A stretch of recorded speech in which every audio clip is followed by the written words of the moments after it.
अस्सलाम वालेकुम। मैं अपने तमाम स्टूडेंट्स और व्यूअर्स को किश्वर अकेडमी यूट्यूब चैनल पे वेलकम करता हूँ। व्यूअर्स, आज उर्दू ग्रामर के हवाले से मैं एक टॉपिक लेकर आया हूँ।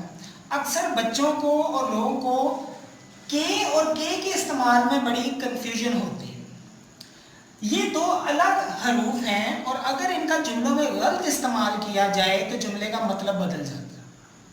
तो मैंने सोचा आज इस कन्फ्यूजन को दूर करते हैं। देखें, के जो है हमेशा दो इसमों के दरमियान मलकियत को जाहिर करता है, पोजेशन को। ठीक है, इसमों से मुराद नामों को। इस मिसालों से देखते हैं। देखें, ये जूते आसिफ के हैं तो ये के यहाँ पे लगेगा क्योंकि ये मलकियत को जाहिर कर रहा है कि जूते किसके हैं, आसिफ के। दूसरी मिसाल देखें, पाकिस्तान के खाने पूरी दुनिया में मशहूर हैं, यानी खाने और पाकिस्तान के दरमियान दो इसमों के दरमियान इसको इस्तेमाल किया जाता है।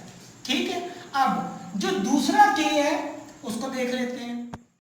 अब के जो है हमेशा दो जुमलों को जोड़ने के काम आता है या किसी की कही हुई बात और उसके ताल्लुक को आपस में जाहिर करता है। जैसे मिसालें देखें, मेरे उस्ताद कहते हैं कि हमेशा सच बोलो। अब यहाँ पे के उस्ताद की कही हुई बात और उसके ताल्लुक को आपस में जाहिर कर रहा है।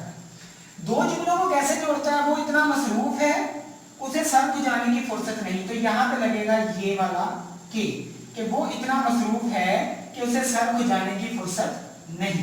तो ये वाला के जो है दो इसमों के दरमियान इस्तेमाल होता है और मलकियत को जाहिर करता है, जबकि ये वाला के दो जुमलों को आपस में जोड़ने के लिए इस्तेमाल होता है और किसी की कही हुई बात और उसके ताल्लुक को जाहिर करता है। उम्मीद है आज ये कंफ्यूजन दूर हो गया होगा।